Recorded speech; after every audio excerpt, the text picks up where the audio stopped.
Hello, Dave Dog here. Welcome back to Grey Dog FM. Just before we catch up with what's happened in our Nottingham Forest save, let me just remind you of what's going to be coming up on the channel. From Tuesday the 8th, we're going to be running our Road to Glory save with Bradford Park Avenue in the National League North. We're going to take them back to the Football League to start with and get as high as we can and see if we can get some of the former glories.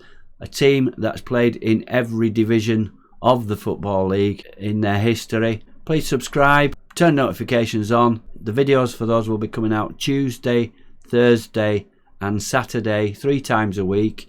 I have been trying to run this save daily, but it's very difficult. I do work still, unfortunately. It's very difficult for me to produce a daily video. If things change, if I get a lot of followers, maybe I might go on to daily releases. But don't miss that one. Road to Glory with Bradford Park Avenue, starting Tuesday the 8th of November and 3 times a week. Well, let's get on to today's update then and season review of Saving Forest. And so we left you going into the Leicester game when we found out that Fulham had been defeated and we'd survived. We were staying in the Premier League. So just to tell you what happened in the last 2 games then, Leicester away, we assured their survival also by losing 2-0.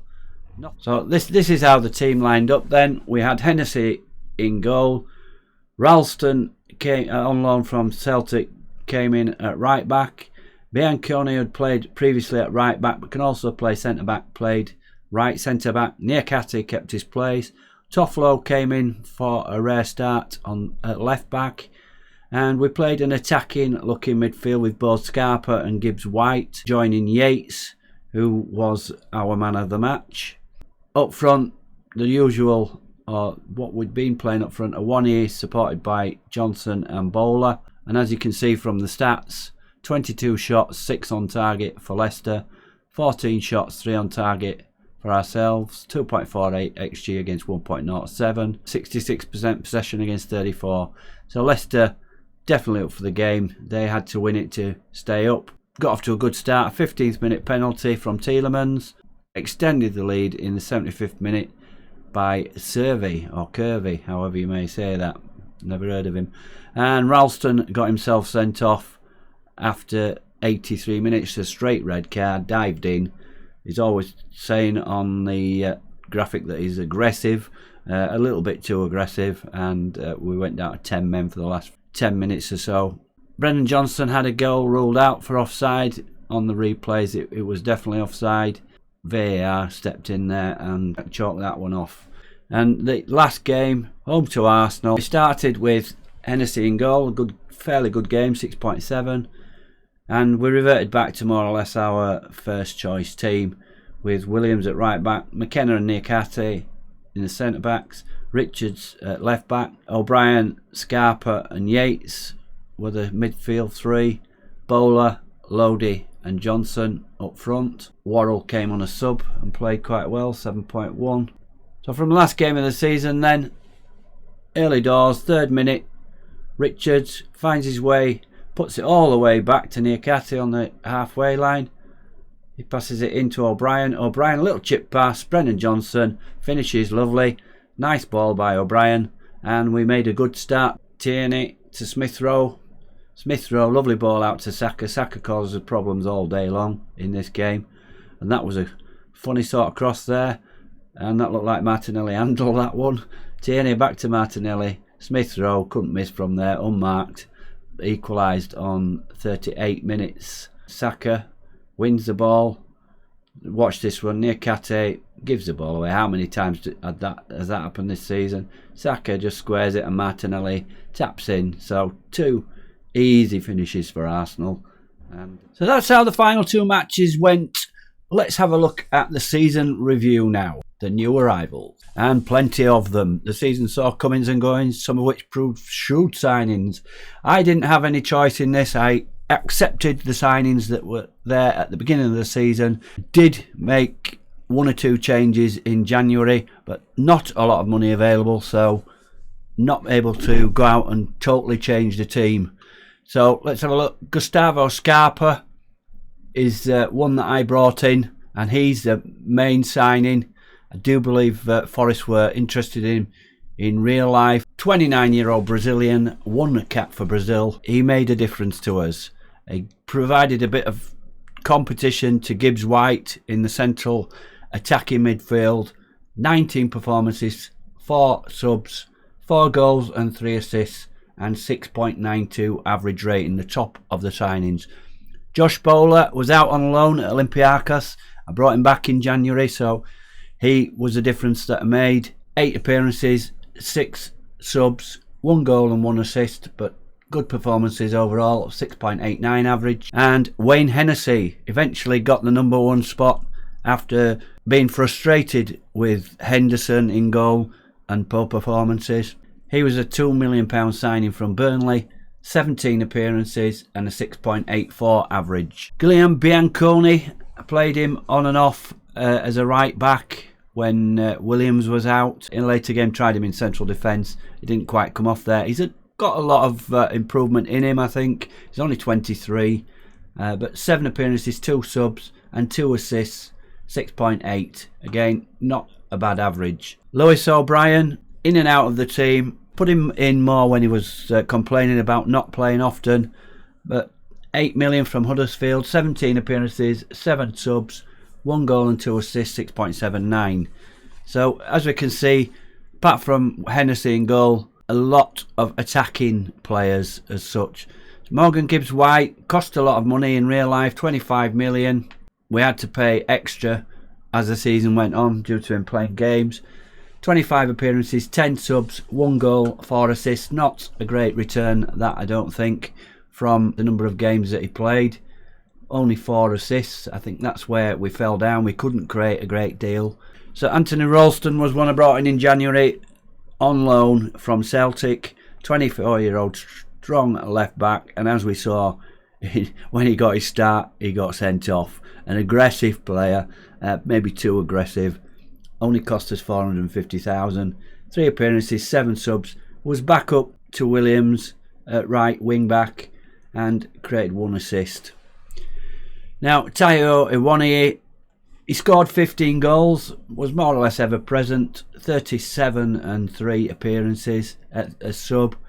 15 goals, 5 assists, 6.78. He had some really, really good performances, but also some poor ones as well.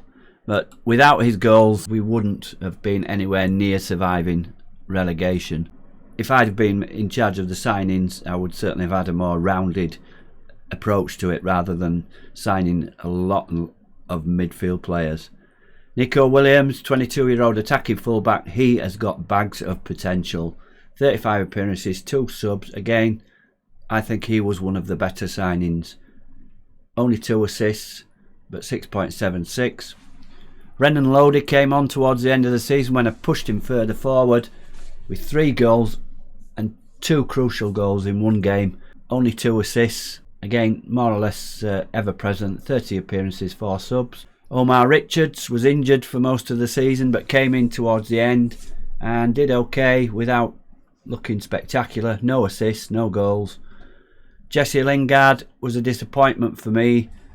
Injured quite a lot at the start and only 1 goal and 1 assist from 23 and 15. Definitely we wanted more than that, and if I was to stay in charge, I would be looking at moving him on if we were to get a good offer.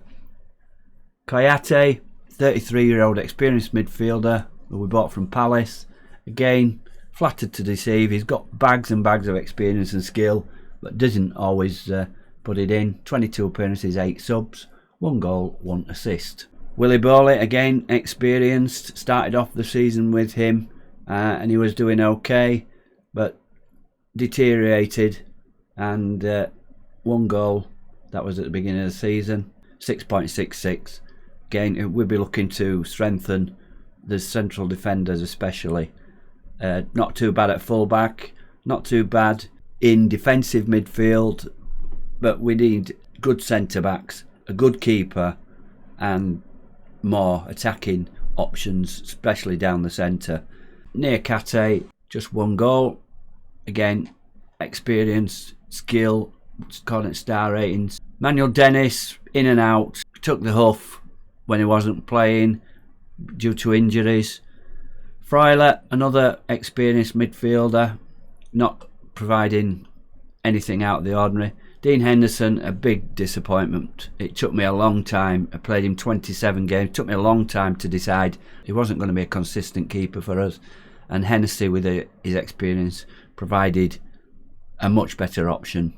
And the last one, Harry Toffolo, 7 appearances, 5 subs.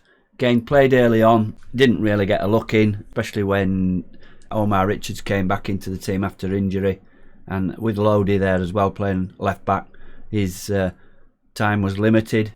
Those are the signings. Let's have a look at transfers out. I didn't do any of these, so apart from Aurier, we got good money for Aurier, I think, seeing as we got him on a free transfer. Williams was a good option at right back, and we brought in the unfortunately aggressive right back from Celtic, which probably we could have done without. As it stood, Williams very rarely gets injured. Callback, experienced midfielder, I got out, and Jordan Smith, the third choice keeper. So not really a lot of outgoings. Aurier, the main one. All the rest done prior to me taking over. Loaned out a lot of young players, and some of these players that were already loaned out I might have kept. Horvath is a good option as a goalkeeper. If we look at him, he's 2.5 stars. He would have been a good backup to a good keeper. I really don't think the loan of Henderson was necessary. Sam Sturridge, we loaned him out. He wanted game time. I couldn't give him it. This guy, like Mbiso, looks a potential good centre back, but again, I wasn't prepared to put him in, and he wanted game time, so he went out to Millwall. Alex Myton is a 21-year-old winger. Lots of potential there. Farrell Johnson, again, he's only 19, but a lot of potential. So they've got a lot of young players. It remains to be seen whether they will come through. So let's have a look at the results then. That's the transfers. The red season started badly, sinking to 18th by October, but they will not look back fondly on their campaign overall. It was a tough job, was this, especially with the squad that you've got. As I say, it's very unbalanced. Lots of players in one area and lots of similar players. Not much option. A lot of defensive players. And in real life, I think Gibbs White was one of the later acquisitions, and probably someone looked at the squad list and thought, well, we haven't got enough attacking midfielders here, and went out and got him and paid a lot of money for him for the privilege of getting him in. But we avoided relegation. We finished 16th. 28 points is a real low points to finish 16th. The team that got relegated third from bottom, Brighton, 24 points. I think that's a bit unrealistic. Average home attendance 29,780, that's 97%, so fans right behind us, and to be expected really. Historical following of Nottingham Forest. Top goal scorer Taiwo Iwaniyi, 14 goals. The board confidence, the supporters are relieved and pleased that the team avoided relegation from the Premier Division this season. Yep, there would be, and I think it's a good achievement, although not a fantastic record. 28 points from 38 games and a goal difference of -40. A really, really tough task. FM23 is, so far as I've seen so far, is a lot more difficult, but there are a lot of anomalies in there, and what I think they've seemed to cut out is that the bottom teams can beat the big teams so easily. I mean, you used to come up against it where the top of the league, or the first 2-3 in the league, would get beat by the team at the bottom of the league who hadn't won for 10 games or something. And that doesn't seem to happen on my experience. So that's a good thing. But I don't think the bottom teams win enough games, shall we say. And 27 points to escape relegation is low. So those were the fixtures. We never really got on any good runs, just odd wins here and there. Let's just go through the wins. We won 2-1 at West Ham. We beat Leicester at home 1-0. We had a good run there, 4 successive draws, which came down to a thump with a 5-0 defeat at Liverpool, who were champions eventually. If you just look at the top of the table, Liverpool won it by a point from Man City, Man U in the Champions League, and surprise surprise, Wolves finishing 4th in the Champions League. The other European spots went to Arsenal, Brentford and Southampton. And look where Tottenham finished 12th. Going back to the wins, we beat Brighton away 3-1. We won the games that we needed to against the other teams down at the bottom, apart from Bournemouth, who were ranked bottom, who we only managed to get a point against. We went on a long run there after that win against Brighton, 8 games without a win, just a 2-2 draw at home to Bournemouth. Then towards the end of the season, when we got rid of Henderson in goal, we seemed to pick up the required amount of wins to stay out of trouble. So 1-0 home to Everton, 2-0 at home to Brighton, 2-1 at home to Fulham. So Brighton and Fulham relegated. And then a surprise one, we went away to Brentford, who finished 6th in the league in the end, and won 2-0. That was a real surprise result, was that. We were looking more to win this game against West Ham, but we went down 2-1. Lost the last 3 games eventually, but we were already safe by then. So on the beach, I think, some of the boys. If we look at how many games we'd lost by 1 goal, we weren't that far away. We weren't. Some of the games we got thrashed, against the top teams. 10 to 15 games where we only got beat by 1 goal. So moments to remember. The biggest win, 3-0 in the FA Cup. Yeah, we had a good cup run and reached the quarter-final. We were lucky with the draws, really. We had a couple of good draws to start with, and then we beat Chelsea to reach the quarter-final, where we got knocked out by Norwich on penalties. So best win, 3-0 away to Port Vale. That was a replay. Johnson 2 and Scarpa. Match to remember, 2-2 against Palace. Johnson penalty and Surridge scoring after Palace had taken the lead with a penalty, and Decore again gave them the 2-1 lead. So 2-2. Can't particularly remember where that was. Good a game to remember. Goal of the season was Ryan Yates in one of the latter games against West Ham. Yeah, we saw that one on the episode where we played West Ham. A great shot from outside the box. Top draw goal from Red central midfielder Yates as he hits an effort from 90 metres which curled past the keeper. Yeah, I would probably agree with that. That was a good goal. Finances. Club's reputation, national, still national. Sponsorship deals, no new sponsorship deals, no notable other deals. Sponsorship 17.53 million, broadcasting revenue 88.67 million, corporate 1.49 million, competition prize money 10 million, match day and commercial 1.27. So total merchandising sales 1.57 million, 14,670 shirts sold, and these are the players that sold the most shirts. So Wanye, Freuler, Lingard, Dennis and Johnson. Well, you can expect that to be with Iwani and Johnson. Lingard probably. Freuler's a bit of a surprise. But those were the shirt sales. How we lined up then. This is our best team. Henderson in goal. No, don't agree with that. Richards, yes. Williams, yes. Bowley and McKenna. Could pick anybody there. Probably I'd have had Niakate in rather than Bowley.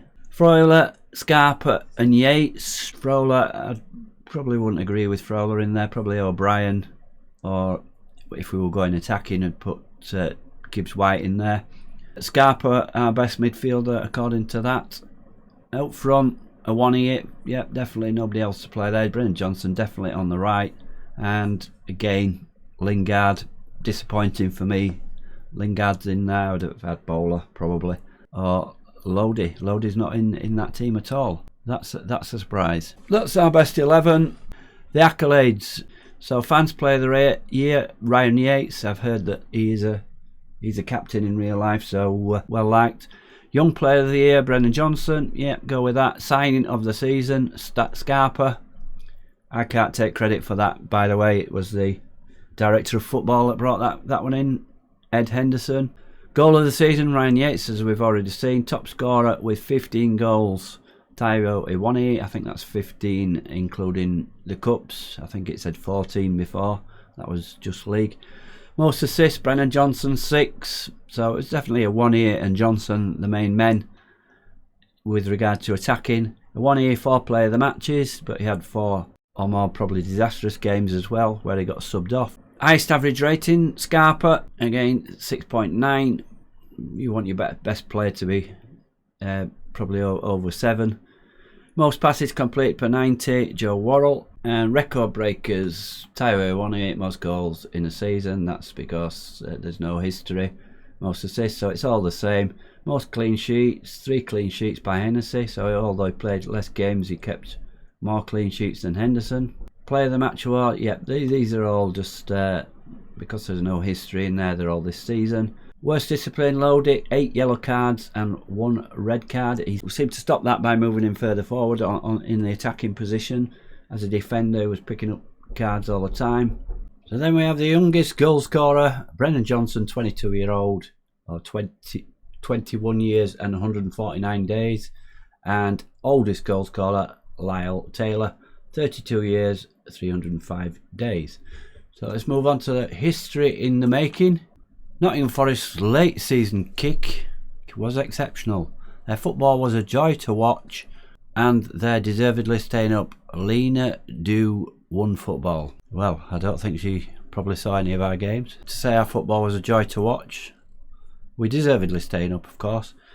Nottingham Forest came along better than anyone else and led a late charge all the way to survival. It's not like we were in the bottom 3 and then actually got out of it, but there you go. Your hard work and effort paid off on the pitch, and such a feat didn't go unrewarded at our end of season awards ceremony. Dynamic manager timeline. No trophies, no major awards. It's a bit ridiculous for a season like we've had. And finish. So that is our season review. What we're going to do now is going to play on and go 10 years into the future. I'll release that video sometime in the coming days, just to wrap up the series of Saving Forest. Oh, just by the way, I'm going off to spend my £66,000 bonus. I might buy myself a new car. That's what I got for keeping Forest in the Premier League. Thank you very much for watching. Please follow the channel and like and subscribe this video, and please follow my new series when the full game drops. That is a Road to Glory series with Bradford Park Avenue in the National League North. Thank you again. Dave Dog out. So this is how the final league table end up. Bournemouth ranked bottom, 15 points. Fulham 23 points. Brighton 24. And then Leicester 27 and Forest 28. We finished above Leicester in the end, and escaped or avoided relegation by 4 points. And 25 points was all you needed to not get relegated. That is a low total, and I would say totally unrealistic. If you look back in the history books, I probably wouldn't see anybody staying in the Premier League with 25 points. Probably find myself to be wrong there, but I can't remember it. And let's have a look at the season review then. Hello, Dave Dog here. Welcome back to Grey Dog FM. Just before we catch up with what's happened in our Nottingham Forest saving Forest, let me just remind you of what's going to be coming up on the channel. We're going to be running from Tuesday the 8th, when the new game is out. We're going to be running our Road to Glory save. We're going to be running our from Tuesday the 8th. We're going to be running our Road to Glory save with Bradford Park Avenue in the National League North. We're going to take them back to the Football League to start with and get as high as we can, and see if we can get some of the former glories. A team that's played in every division of the Football League in their history, and we're looking to get back into that. So please follow the channel, subscribe, please subscribe, and turn notifications on.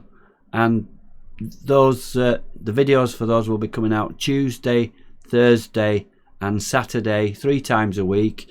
I have been trying to run this save daily, but it's very difficult. I do work still, unfortunately, and it's very difficult for me to produce a daily video. If things change, if I get a lot of followers, maybe I might go on to daily releases. But don't miss that one. Road to Glory with Bradford Park Avenue, starting Tuesday the 8th of November and 3 times a week.